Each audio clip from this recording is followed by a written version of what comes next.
ஸ்ரீ சங்கரா TV நேயர்களுக்கு வணக்கம். சுபதினம் நிகழ்ச்சியில் அனைவரையும் சந்திக்கிறதுல மிகவும் மகிழ்ச்சி. இன்னைக்கு ஜூலை மாதம் 27ஆம் தேதி திங்கட்கிழமை. இந்த நாளுக்கான 12 ராசிக்கும் பலன் மற்றும் பரிகாரத்தை பார்க்கலாம். அதனைத் தொடர்ந்து நமக்கு ஒரு அழகான கேள்வியும் இருக்கு. இன்னைக்கு ரொம்ப ஒரு முக்கியமான நாள். ஆடி மாசத்துல வரக்கூடிய வாஸ்து நாள். வருஷத்துல 3 வாஸ்து நாள் ரொம்ப முக்கியமானது. வைகாசி மாசத்துல வர வாஸ்து, ஆடி மாசத்துல வர வாஸ்து, அதே மாதிரி கார்த்திகை மாசத்துல வரக்கூடிய வாஸ்து நாள். இந்த 3மே ரொம்ப நீங்க கடக்கால் போட்டீங்கன்னா, வீடு ரொம்ப ஐஸ்வர்யமாக இருக்கும். அதனால இன்றைய நாள் இந்த வாஸ்து நாள்ல ஏன்னா நெறைய பேருக்கு ஒரு ராங் இம்ப்ரஷன் என்னன்னா, ஆடி மாசத்துல எதுவும் நல்லது செய்யக்கூடாது அப்படின்ட்டுன்னு. பட் அவங்களுக்கு தெரியல ஆடி மாதம் வாஸ்து நாள் எவ்வளோ அதிர்ஷ்டத்த குடுக்கும் அப்படின்னு. மேஷராசி நேயர்களுக்கு இன்னைக்கு சந்திர பகவான் பாக்கியத்தில் அமைந்திருக்கிறது ரொம்ப ரொம்ப சிறப்பை தரும். அலுவலக வேலைகளில் இருக்கக்கூடிய குழப்பங்கள் தீரும். ஆரோக்கியம் முன்னேற்றங்களை கொடுக்கும். மேஷராசி அன்பர்களுக்கு இன்று பல நாளாக குழந்தை பாக்கியம் இல்லாதவர்களுக்கு நல்ல செய்தியை கேட்கலாம். 2ஆம் இடத்தில் இருக்கக்கூடிய செவ்வாய் தன லாபத்தை கொடுப்பார். மேஷராசி அன்பர்களுக்கு இன்று பல நாள் கனவுகள் நிறைவேறும். குடும்பத்தில் இருக்கக்கூடிய பெரியவர்களின் ஆதரவையும் அன்பையும் பெறலாம். ரிஷபராசி நேயர்களுக்கு இன்று எண்ணங்கள் நிறைவேறும். 4ஆம் இடத்தில் இருக்கக்கூடிய சுக்கிரன் மற்றும் கேத்து பகவானின் சஞ்சாரம் ரிஷபராசி நேயர்களுக்கு சற்று மனதில் குழப்பங்களை கொடுக்கும். இன்று ஒரு சில விஷயங்களில் குழப்பங்கள் தீரும். பங்கு சந்தையின் முதலீடுகள் லாபத்தை தரும். ரிஷபராசி அன்பர்களுக்கு இன்று எண்ணங்கள் நிறைவேறக்கூடிய நாளாக அமைகிறது. மிதுன ராசி நேயர்களுக்கு இன்று பல மாதமாக இருந்து வந்த மனசோர்வு தீரும். புதன் சந்திரன் பார்வையில் இருப்பதனால் மிதுன ராசி நேயர்களுக்கு காதல் வாழ்க்கை திருப்தி அடையும். ஒரு சிலருக்கு திருமண பேச்சுவார்த்தைகள் நல்ல ஒரு மாற்றத்தை கொடுக்கும். மனதளவில் இருக்கக்கூடிய குழப்பங்கள் தீரும். ஆரோக்கியம் முன்னேற்றங்களை தரும். கடகராசி அன்பர்கள், ராசிநாதன் சந்திரன் 6ஆம் இடத்தில் சஞ்சாரம் செய்கிறார். இந்த 6ஆம் இடத்தில் இருக்கக்கூடிய சந்திரன் தன லாபத்தை கொடுப்பார்.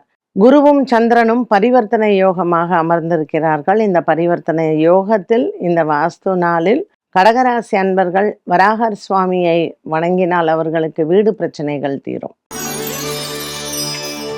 சிம்மராசி நேயர்களுக்கு இன்று சுக்கிரனும் கேதுவும் ராசியில மற்றும் 5ஆம் இடத்தில் சந்திரன் இருப்பதனால் பூர்வ புண்ணிய பலங்கள் அதிகரிக்கும். சூரியன் மற்றும் குரு பகவான் 12ஆம் இடத்தில் இருப்பதனால் சிம்மராசி நேயர்களுக்கு கொஞ்சம் மனதில் குழப்பங்கள் அவ்வப்போது வந்து போகலாம். உடல் ஆரோக்கியத்தில் சின்ன ஒரு பய உணர்வு இருக்கும். அது இந்த அஷ்டம சனியினால் ஏற்படக்கூடிய ஒன்று. திங்கக்கிழமையான இன்று நவகிரகத்தில் இருக்கக்கூடிய சந்திரனை வழிபாடு செய்யலாம். கன்னிராசி நேயர்களுக்கு இன்று பல நாட்களாக இருந்து வந்த ஒரு விதமான மனப்போராட்டங்கள் தீரும். 7ஆம் இடத்தில் சனி பகவானின் சஞ்சாரம் கன்னிராசி நேயர்களுக்கு கணவன் மனைவியிடையே சின்ன வாக்குவாதங்கள் வந்து போகலாம். இன்று உங்களுக்கு மாலை நேரம் மிகவும் உகந்தது. இன்றைய நாளில் உங்களினுடைய சகோதர சகோதரிகள் மூலமாக நன்மைகள் நடக்கும். துலாம் ராசி அன்பர்களுக்கு 10ஆம் இடத்தில் இருக்கக்கூடிய சூரியனும் குருவும் வேலையில் அலைச்சலை அதிகம் கொடுப்பார். ராசிநாதன் சுக்கிரன் லாபத்தில் இருப்பதனால் உங்களுக்கு மிகவும் ஒரு மனதிற்கு தொழில் வியாபாரம் செய்யக்கூடிய விஷயங்களில் லாபத்தை தரக்கூடும். அலுவலகத்தில் உங்கள் உயர் அதிகாரிகளிடத்தில் சின்ன ஒரு மன போராட்டமோ அல்லது வாக்குவாதமோ இன்று வரலாம். தேவைப்பட்டால் இன்று உங்களினுடைய முதியோர்களின் அறிவுரைகளை கேட்டு நடப்பது நல்லது. விருச்சிக ராசி நேயர்கள், ராசிநாதன் 7ஆம் இடத்தில் இருப்பதும் 2ஆம் இடத்தில் சந்திரன் மற்றும் பாக்கியத்தில் குரு பகவான் அமைந்திருப்பது குடும்ப அமைதியை கொடுக்கும்.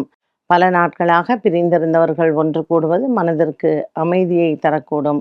விருச்சிக ராசி நேயர்களுக்கு இன்று மாலை நேரம் மிகவும் உகந்தது. குடும்ப சூழ்நிலையில் இருக்கக்கூடிய சின்ன சின்ன போராட்டங்கள் முடிவிற்கு வரும். விருச்சிக ராசி அன்பர்களுக்கு இன்றைய நாளில் நீங்கள் எடுத்துக்கொண்ட வேலைகள் அனைத்தும் திருப்தியாக முடியும். தனுசு ராசி நேயர்களுக்கு இன்று குடும்பத்தில் இருக்கக்கூடிய பகை தீரும்.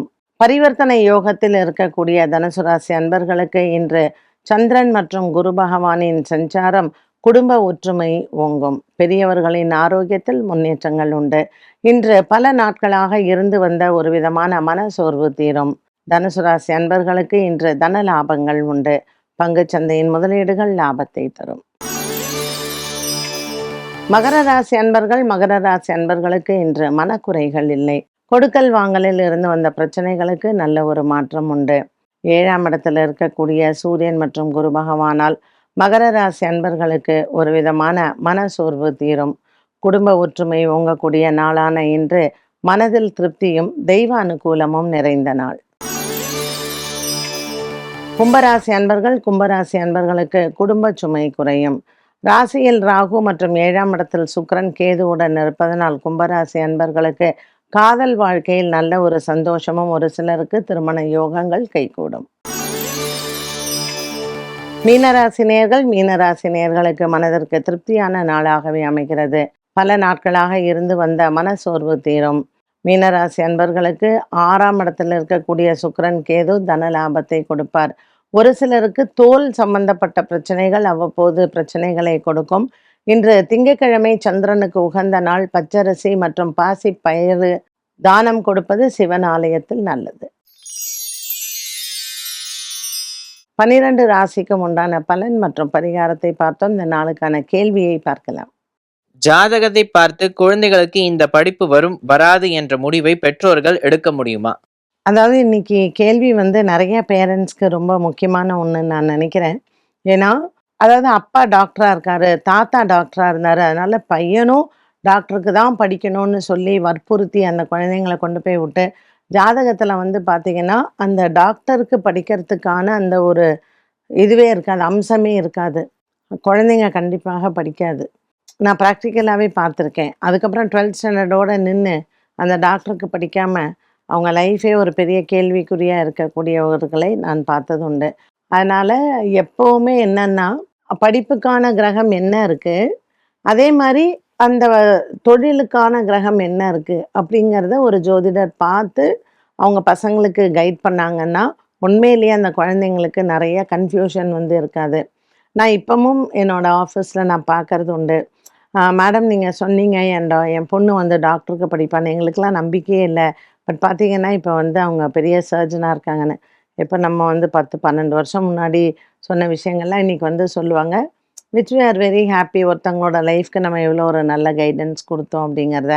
அதனால் உங்களுக்கு யார் மேலே ஜோதிடர்கள் மேலே நம்பிக்கை இருக்கோ நீங்கள் போய் காமிங்க, அதில் தப்பே கிடையாது.